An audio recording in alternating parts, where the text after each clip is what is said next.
This is National Native News. I'm Antonia Gonzalez. Several health groups and tribes are backing a proposed bill that aims to expand dental care across Oregon.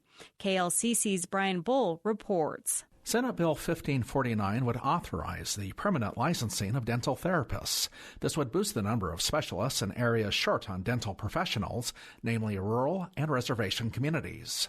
Federal health data shows 72% of Native children have untreated tooth decay, twice the national average.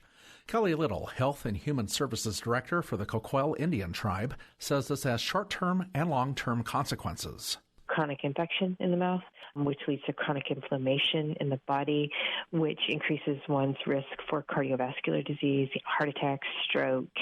Many, many years ago, taking care of the mouth was removed from the rest of the body by the dental profession. But now we're integrating how important that piece is. Little adds only 40% of Oregon dentists accept Medicaid, which limits access to proper care for many tribal families. For National Native News, I'm Brian Bull. The newest member of the Eastern Shoshone Business Council says he'll focus on asserting the tribe's treaty rights. Wyoming Public Radio's Savannah Marr reports. John St. Clair narrowly won a special election to fill a vacant seat on the Business Council. He's a former chief judge of the Wind River Tribal Court and helped author the Wind River Reservation's Law and Order Code. After being sworn in, he spoke about the tribe's right to off-reservation hunting. That right was reaffirmed in a recent Supreme Court decision which upheld the Crow tribe's right to hunt on, quote, unoccupied lands of the United States. The language of our treaty is the same. We have the right to hunt on the unoccupied lands of the United States. I'm dedicating myself to protecting our rights and protecting our people for our future generations. The Eastern Shoshone Tribe has been in talks with the Crow and Shoshone-Bannock tribes about collectively asserting their treaty right to hunt off-reservation. For National Native News, I'm Savannah Marr.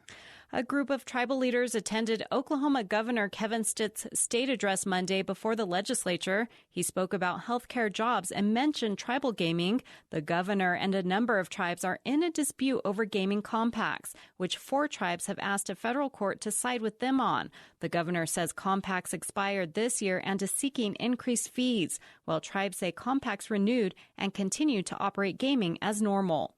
Leaders of the Osage and Cherokee nations told News on 6 they're standing firm in their positions and that the governor needs to understand tribal sovereignty. Tribal leaders say they were invited to the speech by the Speaker of the House. A Montana federal judge has set a hearing date for renewed arguments on the Keystone XL pipeline. Judge Brian Morris will hear from opponents and proponents on March 25th in Great Falls. The Indigenous Environmental Network and North Coast Rivers Alliance have again asked for a preliminary injunction against permitting the Keystone XL pipeline. TransCanada and the Trump administration have asked for summary judgment.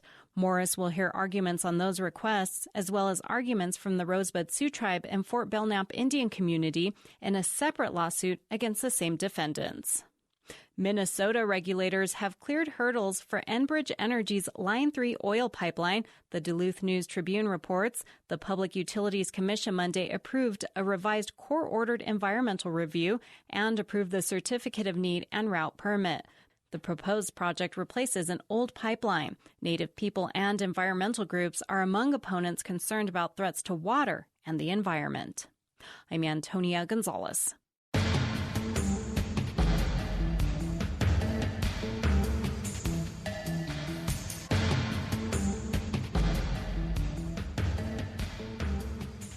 National Native News is produced by Kawanak Broadcast Corporation with funding by the Corporation for Public Broadcasting.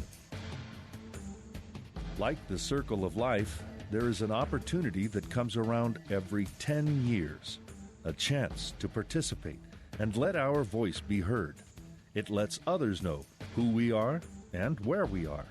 The 2020 census will be our opportunity to shape our future for generations to come. Shape our future. Start here. Learn more at 2020census.gov.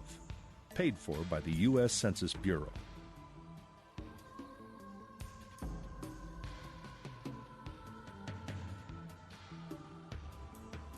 Native Voice One, the Native American Radio Network.